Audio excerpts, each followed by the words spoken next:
Dear students, अभी हम लोग ये लास्ट कोलिगेटिव प्रॉपर्टी देखने वाले हैं। 4 कोलिगेटिव प्रॉपर्टी होता है relative lowering of vapour pressure, elevation in boiling point, depression in freezing point और फोर्थ है ओस्मोटिक प्रेशर। लेकिन ये ओस्मोटिक प्रेशर आपको तभी समझेगा जब आप इसमें 2-3 टर्म समझेंगे। जैसे ओस्मोसिस क्या है ये समझेंगे अगर ओस्मोसिस, तभी आप समझ सकते हैं osmotic pressure.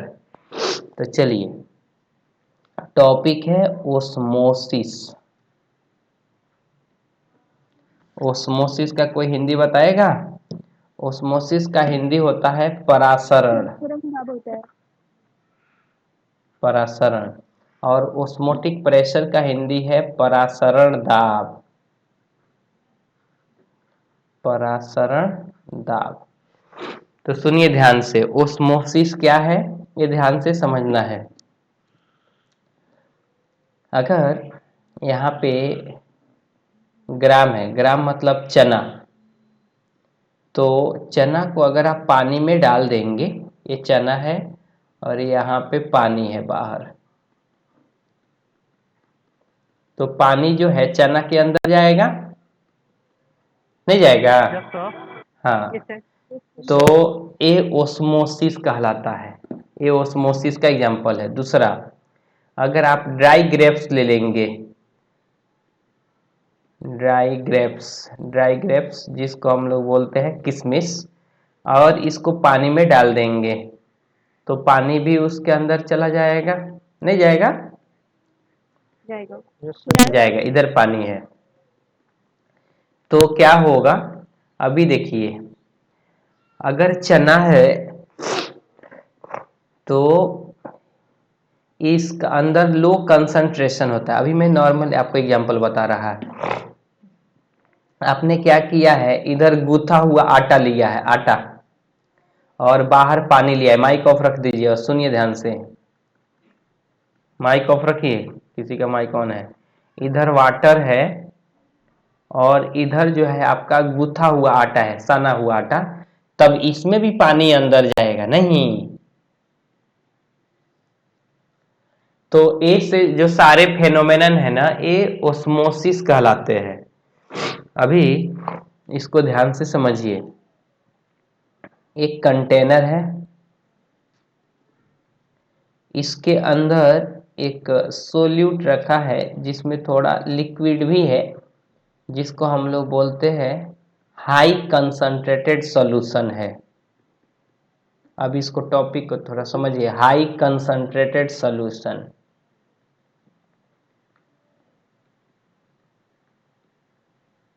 High concentrated solution जैसे गूथा हुआ आटा, तो उसके अंदर सोल्यूट ज्यादा है, पानी कम है।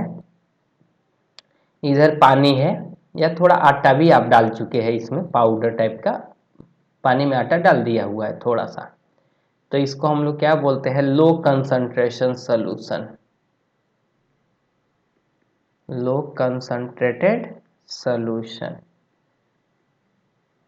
अब देखिए, ये आपको पता है कि जहाँ पे सोल्यूट ज़्यादा होगा, एक आप ये पानी है और इसमें आपने 5 ग्राम शुगर डाला है, और एक दूसरा सॉल्यूशन है जिसमें पानी मान लीजिए सेम ही है, H2O है यहाँ पे, लेकिन इसमें आप 20 ग्राम शुगर डाले हैं, तो किसका वेपर प्रेशर ज़्यादा होगा? ये पहले वाले केस का कि सेकेंड वाले केस का? पहले वाले का। पहले वाले का। तो कंसंट्रेशन किसका ज्यादा? सेकेंड वाले का, करेक्ट ना? जो कंसंट्रेशन है वो सेकेंड वाले का ज्यादा है और प्रेशर जो फर्स्ट वाले का ज्यादा है। तो होता क्या है, जब कंसंट्रेशन कम होता है तो वेपर प्रेशर ज्यादा होता है, तो इसको बोलते हैं high vapour pressure. High vapour pressure. और यहाँ पे हो जाएगा लो vapour pressure.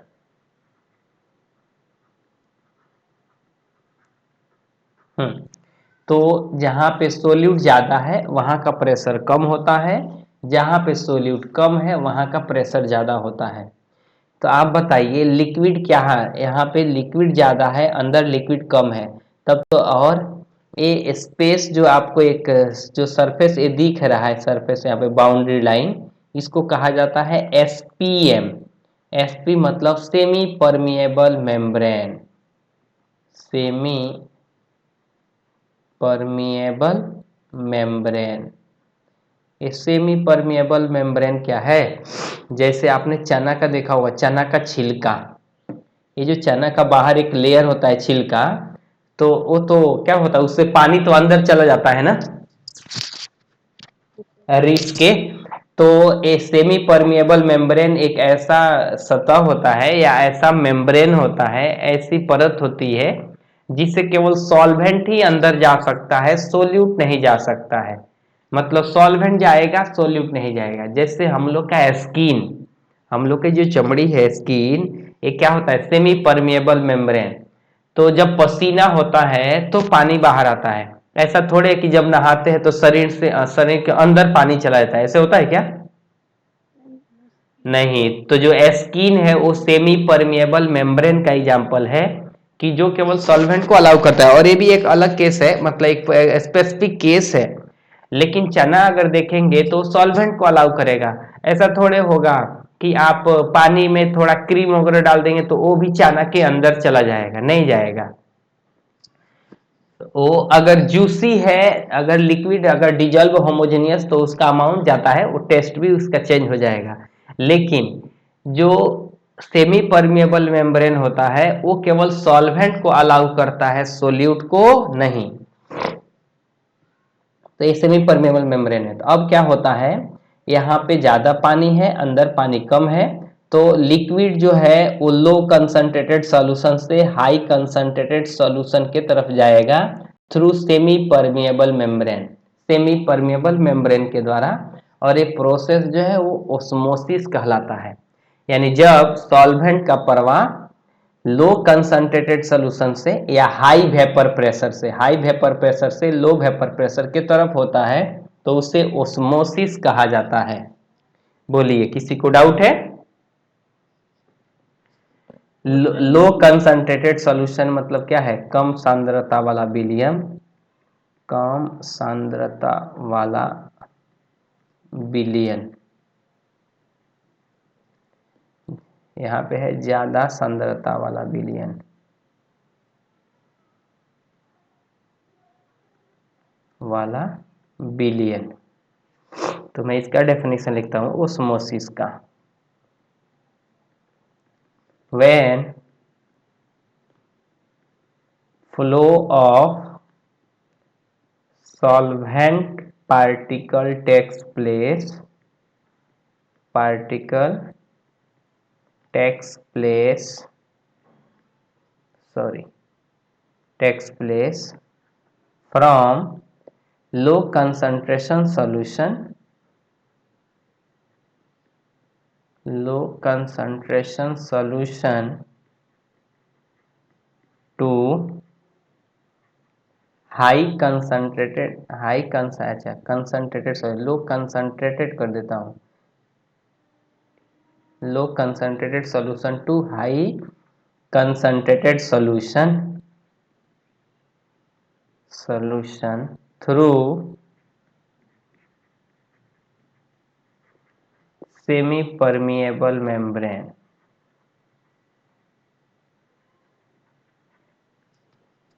Semi permeable membrane, mic off रखिए, मेम्ब्रेन कॉल्ड एज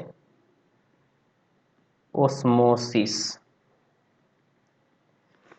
हिंदी में लिखूं तो जब विलायक का प्रवाह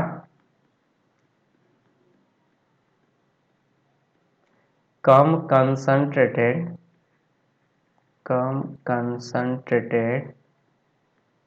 विलियन से या कम या विलियन से ज्यादा कंसंट्रेटेड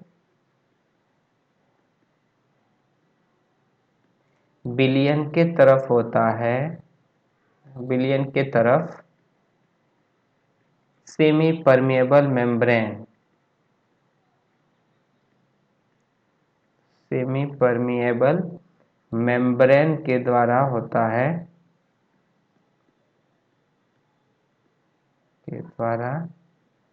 होता है, तो वह ओस्मोसिस कहलाता है। ओस्मोसिस यानी परासरण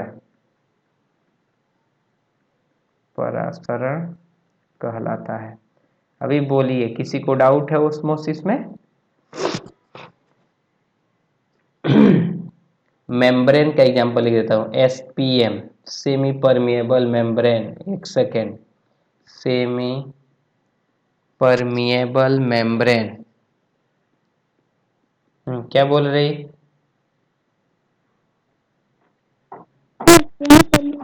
मेम्ब्रेन का हिंदी पारगम में झिल्ली हो सकता है। अर्ध पारगम में झिल्ली ही होता है, वो लिख रहा अर्ध पारगम में झिल्ली।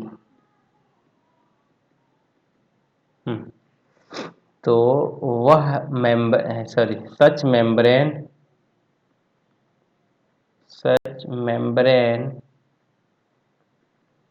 which allow only solvent particle, such membrane which allows only solvent particle to flow through it,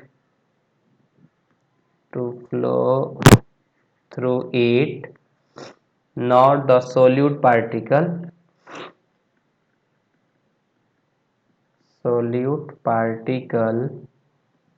called as SPM semi permeable membrane. यानी वह झिल्ली जो केवल अपने द्वारा विलायक को जाने देती है, विलायक को जाने देती है, विलय को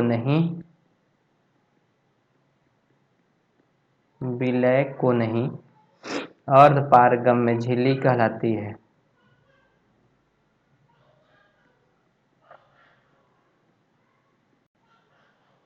झिल्ली कहलाती है।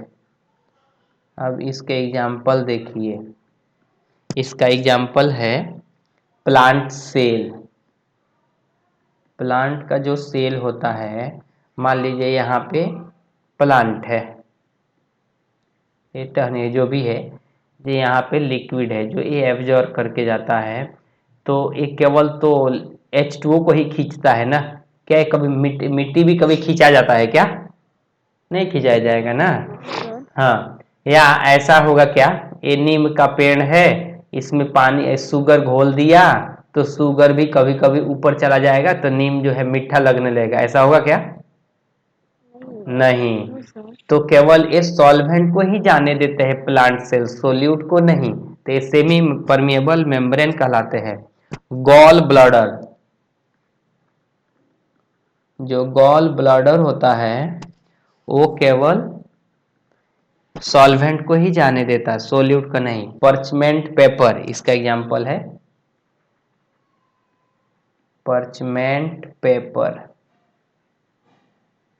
या हमारा स्किन, जो स्किन है वो भी सेमी परमेबल मेम्ब्रेन का काम करता है। सेलुलोज नाइट्रेट,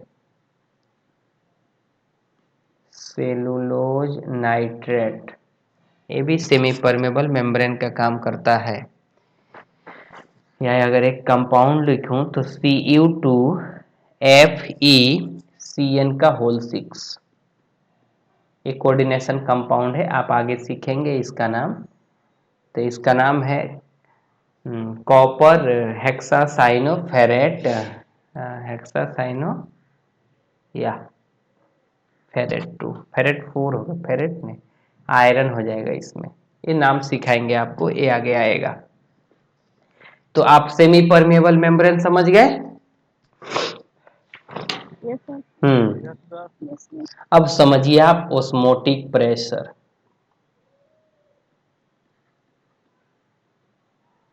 ओस्मोटिक प्रेशर, ध्यान से, परासरण दाब। अभी हमको पता है ये ज़्यादा कंसंट्रेटेड सॉल्यूशन है और बाहर लो कंसंट्रेटेड सॉल्यूशन रखा गया है। यहाँ पे लो कंसंट्रेटेड, लो कंसंट्रेटेड सॉल्यूशन है और अंदर जो है हाई कंसंट्रेटेड सॉल्यूशन है।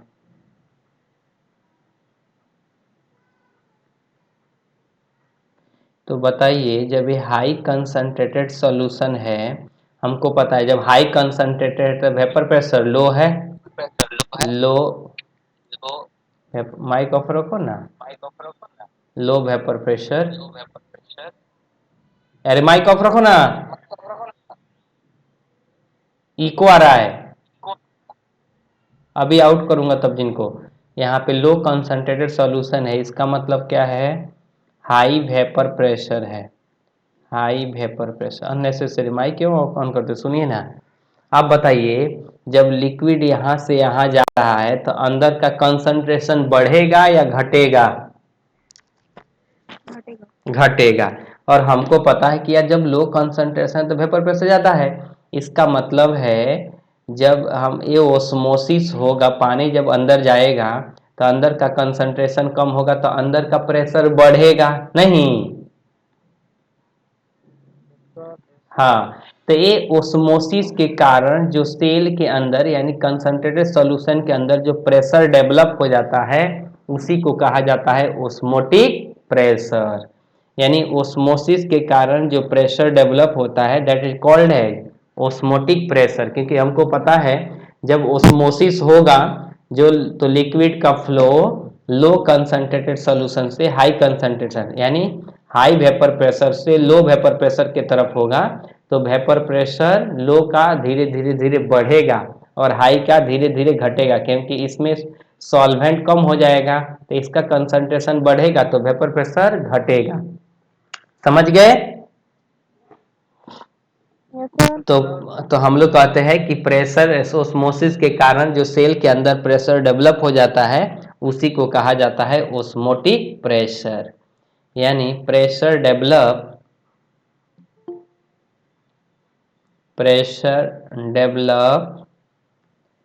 Due to osmosis is called as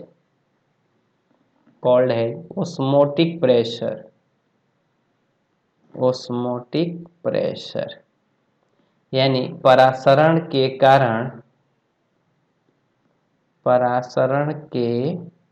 कारण बने दाब को परासरण दाब कहा जाता है। परासरण दाब कहा जाता है।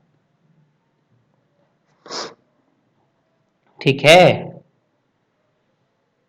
या इसका एक और डेफिनेशन है, सेकंड डेफिनेशन, कि मान लीजिए जब ये प्रेशर धीरे धीरे धीरे धीरे धीरे लिक्विड जाएगा, ऐसा होगा क्या कि इसके अनलिमिटेड टाइम तक इसके अंदर का जो लो कंसंट्रेटेड सॉल्यूशन से हाई कंसंट्रेटेड सॉल्यूशन के तरफ अनलिमिटेड टाइम तक सॉल्वेंट जाएगा क्या? नहीं, एक ऐसा टाइम आएगा कि जब लिक्विड का फ्लो बंद हो जाएगा। तो लिक्विड के फ्लो बंद करने के लिए जो इसके ऊपर से प्रेशर लगाया जाएगा, मतलब इतना प्रेशर लगाया जाए ताकि ये लिक्विड जो है लो कंसंट्रेटेड सॉल्यूशन से हाई कंसंट्रेटेड सॉल्यूशन की तरफ बंद हो जाए, मतलब नहीं जाए, तो जब आप प्रेशर लगा रहे हैं वो भी ओस्मोटिक प्रेशर ही कहलाता है। तो इसमें इसका डेफिनेशन क्या होगा? Such a minimum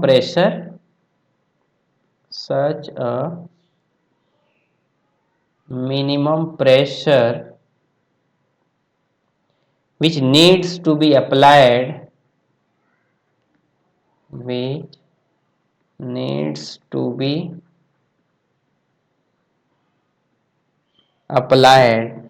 to a solution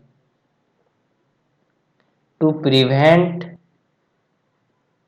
मतलब रोकने के लिए, to prevent the inward flow of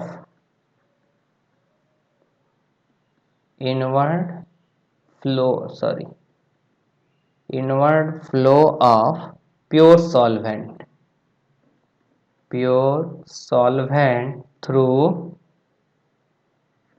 semi permeable membrane, ऐसे लिख लेते हैं, SPM, through SPM called as osmotic pressure।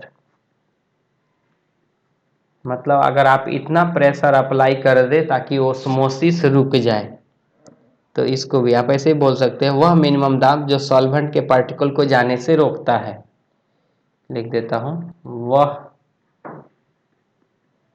Minimum दाब जो सॉल्वेंट को जाने से रोकता है परासरण दाब कहलाता है।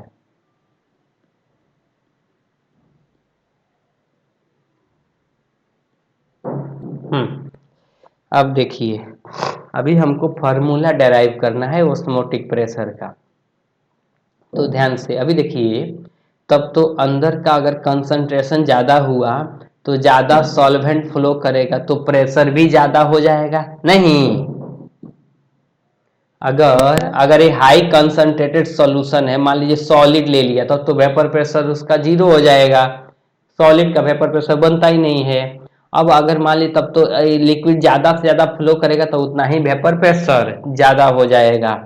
तो कहा जाता है ओस्मोटिक जो प्रेशर है, यानी यहां से एक फॉर्मूला डिराइव करना है, ओस्मोटिक प्रेशर को पाई से डिनोट किया जाता है।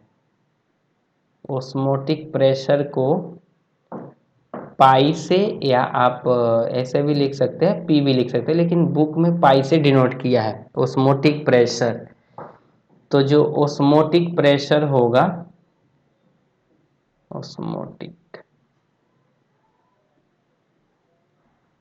ओस्मोटिक प्रेशर ये डायरेक्टली प्रोपोर्शनल टू कंसंट्रेशन होता है। कंसंट्रेशन यानी पाई इज प्रोपोर्शनल टू सी। कौन सा सी है? ये कंसंट्रेशन, इसके अंदर की कंसंट्रेशन का बात कर रहे हैं हम लोग, कंसंट्रेशन। आप बताइए, प्रेशर जो है वो तो टेम्परेचर से भी रिलेशन है ना, कि आप जितना ज्यादा टेम्परेचर बढ़ाएंगे कोई भी प्रेशर बढ़ेगा नहीं बढ़ेगा? बढ़ेगा सर। तो pi is proportional to T भी आता है, इक्वेशन 2। तो अगर इक्वेशन 1 है, ये क्या है? टेम्परेचर है, और सी कंसंट्रेशन है। सी जो है कंसंट्रेशन, और टी जो है टेम्परेचर इन केल्विन है, टेम्परेचर इन केल्विन। तो जितने ज़्यादा टेम्परेचर बढ़ेगा ओस्मोटिक प्रेशर भी बढ़ेगा। अगर इस दोनों इक्वेशन को कंबाइंड किया जाए तो हम बोल सकते हैं, यानी by equation 1 and 2 pi is proportional to C T. और अगर ये प्रोपोर्शनल साइन को हटाया जाए तो एक फार्मूला बनता है, एक प्रोपोर्शनल कांस्टेंट आता है आर, तो ये हो जाएगा pi equal to R C T, या pi equal to C R T. ठीक है? जहां पाई जो है सब लिख देता हूं, ये ओस्मोटिक प्रेशर है, परासरण दाब। सी तो लिख दिया कंसंट्रेशन। आर, आर क्या है? Gas constant. आर का वैल्यू तो अभी तक सब किसी को पता होगा। इसमें प्रेशर है तो प्रेशर के टर्म में क्या होता है? 0.0821 एटीएम लीटर पर मोल केल्विन। तो यार पता रहेगा, टेम्परेचर पता रहेगा, कंसंट्रेशन आप निकालेंगे तो ये पाई निकाला जा सकता है, ओस्मोटिक प्रेशर निकाला जा सकता है। अगर आपको ये गड़बड़, ये फॉर्मूला देखिए कैसे, ये ऑलरेडी आप फॉर्मूला आपको पता है, मैं प्रूफ करता हूँ। PV is equal to NRT, ये तो सब किसी को पता है ना? Yes sir. तो P को अगर मैं N by V into R T रख दूँ तो N बाई वी क्या है, number of mole upon volume of solution in litre, यही तो है कंसंट्रेशन। तो यही फॉर्मूला इधर भी है, सेम ही है। P V equal to N R T कहिए या P equal to C R T कहिए, बात एक ही है। लेकिन याद रखिए यहाँ पे C क्या है, मोलारिटी है। C जो है वो कंसंट्रेशन है, लेकिन किस में, मोलारिटी में। तभी देखिए कितना अच्छा है, जब आप relative lowering of vapour pressure पढ़ रहे थे, तो देखिए ध्यान से मैं आपको फॉर्मूले बता रहा ताकि कंफ्यूजन नहीं होना चाहिए। तो जब आप पढ़ रहे थे relative lowering of vapour pressure, तो ऐसा फॉर्मूला था P naught A minus P T upon P naught A equal to X B, नहीं? तो ये एक्स बी क्या है, मोल फ्रैक्शन। देखिए कैसे, कहाँ कहाँ पे कौन सा टर्म आया है। पहला, अगर आप दूसरा देखेंगे इलिवेशन इन बॉइलिंग पॉइंट, तो वहां पे फॉर्मूला आया था delta T V equal to K B into small M, ये क्या है, मोलालिटी। तीसरा फॉर्मूला डेल्टा टी एफ, तब आप पढ़े हैं के एफ इंटू स्मॉल एम, तो ये भी है मोलालिटी। जबकि फोर्थ आप पढ़े हैं pi equal to C R T, तो यहाँ पे सी क्या है, मोलारिटी। तो ये चारों तीन कंसंट्रेशन टर्म आया है, एक में मोल फ्रैक्शन आया है, दो में मोलालिटी आया है, तीसरे में मोलारिटी आया है। याद रहेगा ना आपको? Yes sir. और मोलारिटी कैसे निकालते हैं आपको पता है। तो ये है last colligative property, osmotic pressure. इसमें एक क्वेश्चन देखिए, क्वेश्चन लिखता हूं। एक क्वेश्चन दिया हुआ है, find the osmotic pressure, find the osmotic pressure at 127 degree Celsius after mixing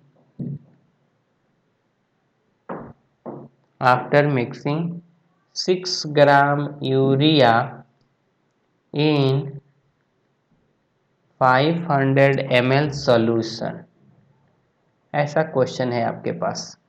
यानी क्या कह रहा है, 127 डिग्री सेल्सियस पे आप ओस्मोटिक परासरण दाब ज्ञात करें जब 6 ग्राम यूरिया 500 ml बिलियन में घुला है। ये हिंदी में लिखूं क्या कि समझ जाएंगे?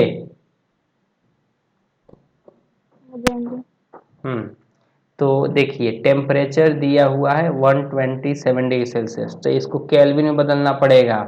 तो 127 प्लस 273 कितना हो जाएगा, 400 केल्विन, ये हो गया।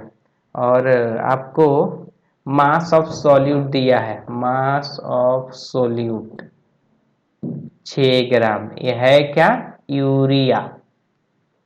वॉल्यूम ऑफ सॉल्यूशन दिया है, वॉल्यूम ऑफ सॉल्यूशन बिलियन का आयतन 500 ml। ओस्मोटिक प्रेशर पूछ रहा है, तो हमको पता है कि ओस्मोटिक प्रेशर का फॉर्मूला है pi equal to C R T, जहाँ पे C जो है मोलारिटी है। तो पहले आपको तो मोलारिटी निकालना पड़ेगा, तो मोलारिटी क्या हो जाएगा, सॉरी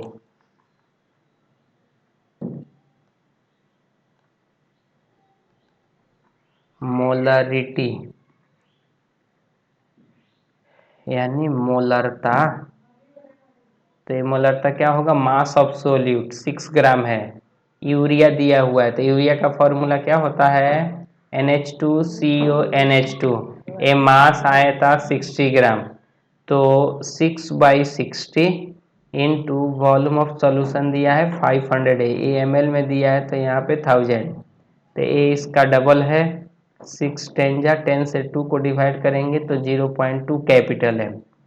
चलिए अब पाई निकालिए, pi equal to C R T से, तो सी आ गया 0.2, आर है 0.0821 एटीएम लीटर पर मोल केल्विन।